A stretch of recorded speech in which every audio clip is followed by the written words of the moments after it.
Hello, good morning. Kamusta po kayo? Po ang yung Kuya Nico at nag-day off po ako ngayon dahil pupunta ako ng clinic at check up po. Ayan, bago tayo magkwento, kamusta naman po yung mga kababayan natin, mga OFW, kababayan natin sa Japan, sa lahat po ng mga OFW sa mampanig ng mundo. Ito ang yung Kuya Nico mula sa Tokyo, Japan.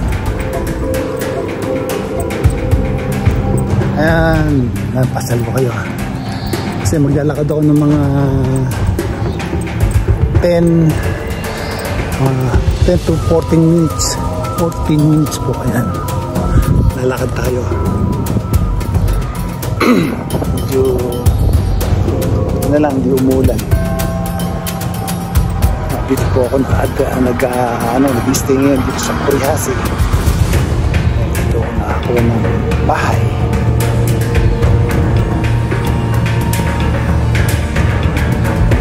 Alam niyo mga idol,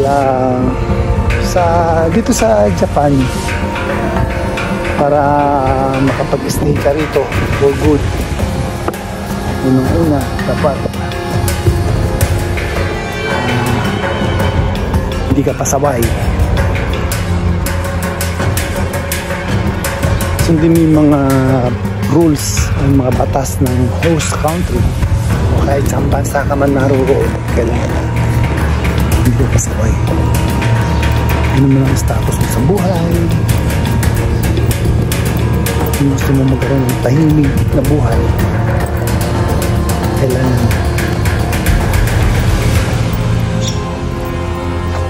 marunong kang sumunod sa batas.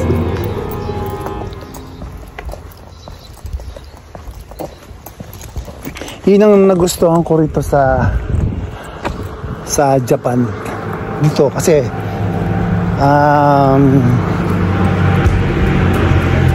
sa Pilipinas, masarap bakasyon, pero kailangan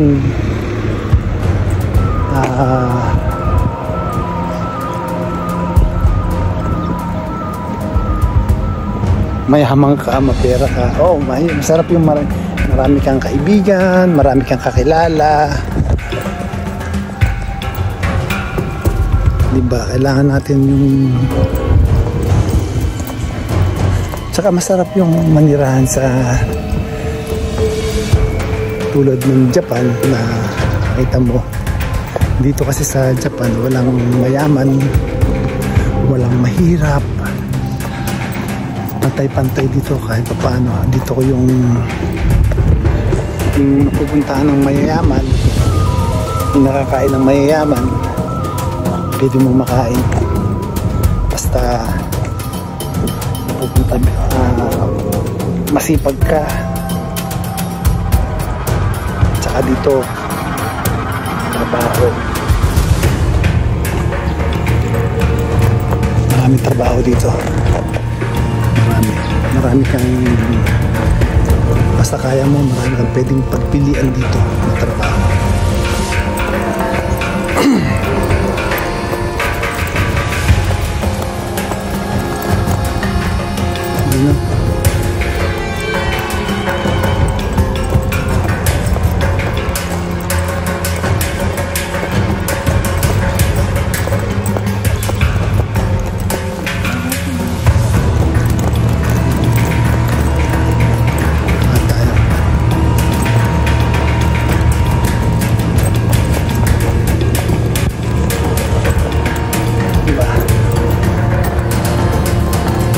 Dito, kung di nyo napapansin nyo dito, walang mga tambay, walang tahimik ba, hindi ba?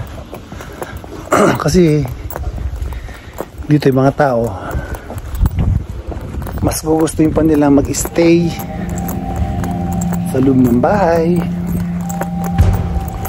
or punta doon sa mga garden nila, mag-ayos, maglinis. Yun yung kagandahan dito. Ako, kapitbahay ko, hindi ko kilala. Basta dito, wala kasi pakialaman dito. Dito kung maingay ka man dito, halimbawa, maingay ka rito. Maingay ka sa gabi, malakas ka magpatugtog. Hindi ka sisitahin ng kapitbahay. Hindi ka sisitahin kasi ayaw nila na mangyayari kasi parang magiging personal na yung galit sa'yo. Pagka, alam naman tayo, may mga tao kasi na pagka sinita mo sa parang sasama na ang loob sa'yo, di ba? Which is ganoon sa Pilipinas. Di ba? Ganoon karamihan sa mga sa ating tanggapin natin yung katotohanan. Pero dito sa Japan, hindi. Bawa, kapitbahay ko, malakas magpatugtog sa gabi. Ang pupunta sa iyo ngayon, pulis. May reklamo yung kapitbahay mo. So, hindi mo alam ngayon kung sino sa kapitbahay mo ay nagreklamo. Diba? Basta alam mo sa sarili mo pagka may reklamo at alam mo na maingay ka naman sa gabi, so ikaw na mismo ang mag-a-adjust. Huwag mo sabihin na property mo yan, right mo yan, okay lang. Pero isipin mo, may mga kapitbahay ka. Kaya rito, karamihan ng mga bahay ngayon dito sa Japan,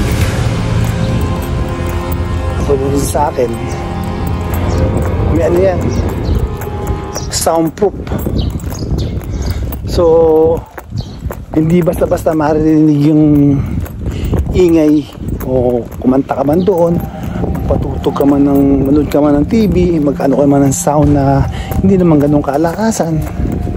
Okay lang yun, hindi maririnig sa labas yun. Huwag ka lang magbubukas ng bintana. Eh sa atin wala eh. Karaoke ta, abot hanggang kabilang barangay eh, di ba? Eh okay sana kung maganda yung boses, eh sakit sa tenga, tapos mga lasing pa. Iyon ang nilano ko. Kung baka sa ano, dito may respeto, may respect. Kaya kung may magreklamo man, hindi mo alam kung sino. O, di ba? Eh katulad sa atin, halimbawa kung magreklamo ka sa barangay, magagalit ka ngayon sa kapitbahay mo. Pwede mo reklamo. Okay, gantihan niya kayo hanggang sa lumaki ang gulo. Kaya yan dapat ang mangyari sa atin. Huwag mong sabihin yung barangay na yung bahala doon, yung report na, yung pulis na, di ba? Ang bahala mag-aayos nun. Ngayon, mas maganda kung mayroong ebidensya o whatever man na ganyan talagang. Pero hindi mo kailangan sabihin hindi nila kung sino ang nagreklamo, kasi nga magkakaroon ng dyan mag-umpisa yung kagalitan, yung away ng mga magkakapit-bahay. Yan ang wala sa atin.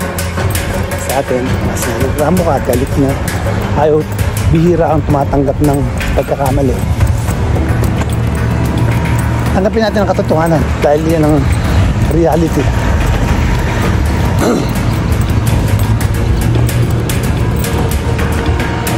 Ito mo ito, di ba? Dito po yan sa Kukisu Kurihashi. Dito kahit walang tumatawid, hindi ako tumatawid kasi gusto ko mag-green talaga. Kasi hindi mo masasabi biglang may susulpot eh. Yan. Kasi dito sa Japan, kasi halos karamihan ng mga tao dito may insurance. So, ngayon, if something happen, nagka-imbestigahan, na-aksidente ka, may insurance ka, ano yung cost ng pati oras. Ngayon kung tumawid ka o mali ka, mahirapan ka mag-claim ng insurance. Kahit naman sa atin, di ba? Kailangan dapat sundin yung rules. Pero, kita mo. Ay, malapit na po ako sa station. Ang kagandahan dito, kahit na umuulan, diba, sa mga probinsya, di ba sa atin, malayo ang bahay mo. Probinsya, dyan may mga putik.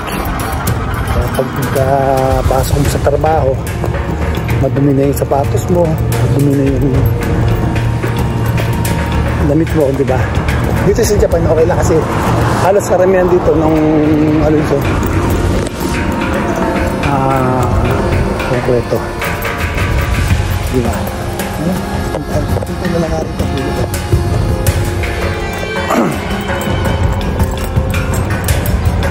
Ayan, maraming salamat po sa inyo, sa aking mga kapatid dyan sa lalawigan ng Bulacan, bayan ng Paumbong.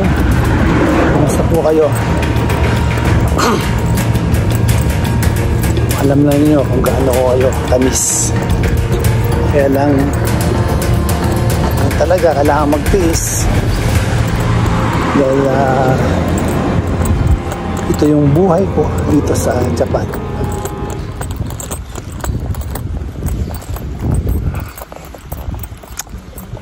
Mahal na mahal ko kayo. Magkakapatid tayo, isa dugo natin. At sa aking mga kaibigan, aking mga kababayan, sa aking mga kababaryo dyan sa bahay ng Paumbong, baryo sa Roque. Good vibes lang po tayo.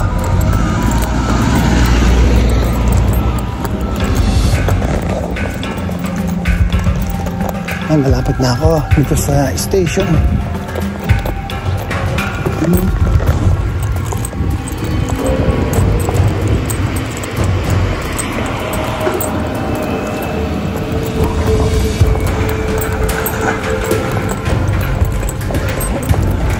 Dito tayo.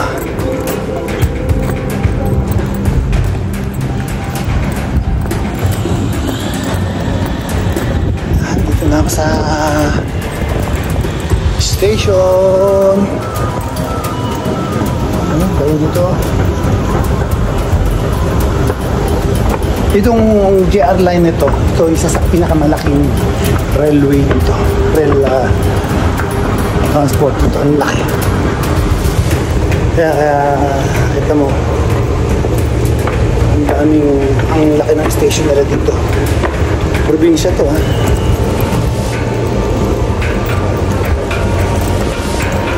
Parang uulan yata, bakang payong. Sushi. Okay. Nabaho ng akabani. Sanasen, ikibukuro wa kimasu kedo. Ikibukuro. Ikibukuro?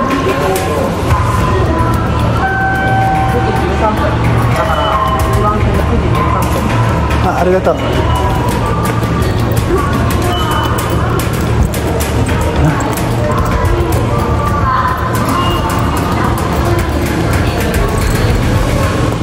Ano?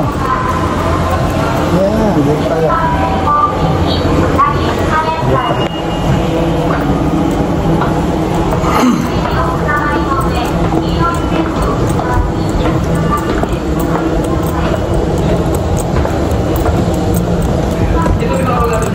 $55, sakay na lang ako ng ano, ng sakay na lang ako ng baba na lang ako Akabane. Ay, parating na yung tren.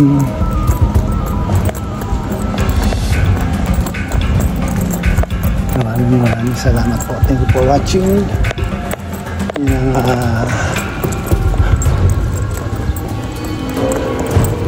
Ito sana magkaroon sa atin yung magkaroon ng mga train station na ganito,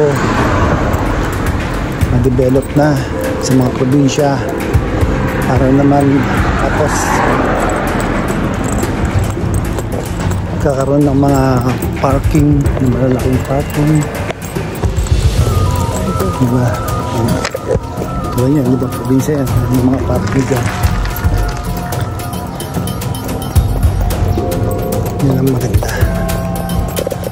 Ito, habang ito kasi ang mahaba, ito, laki yung station ito kasi mahabang tren to at mahaba din yung biyahe nito, long distance. Ito 15 bagul to eh. 15 bagul box. Ayan.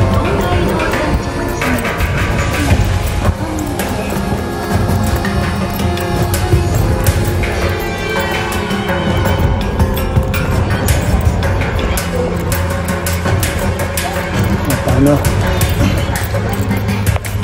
At ako'y papaalam na.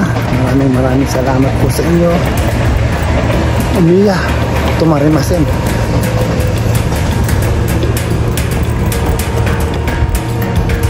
Mabilis ko.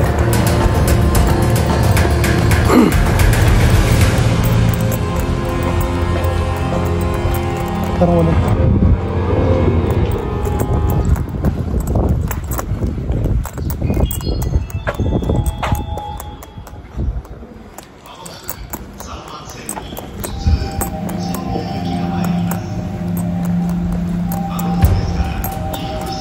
Ano ba?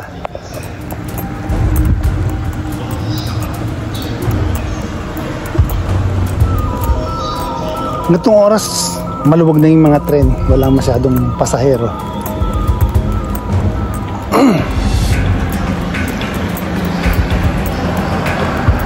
Haba ng mga tren dito. Ng mga bagul. Ayan, parating na.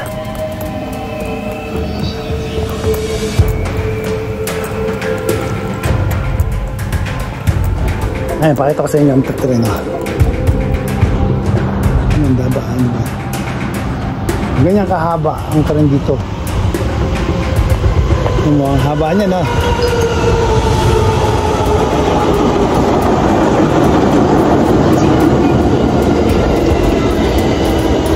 Haba niya na.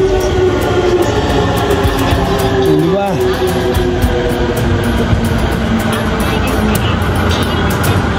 Bagul yan, 15.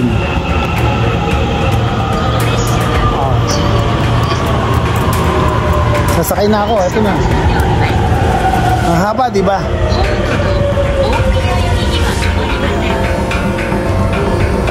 Yun, parating na. Umiya na.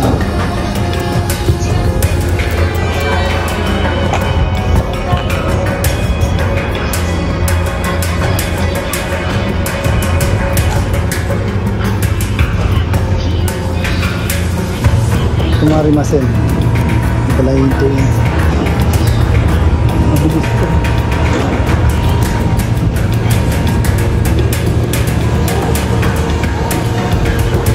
So, naiksi lang itong tren na ito, naiksi. Hanggang doon lang pala ito, kaya walang tren dito. Kaya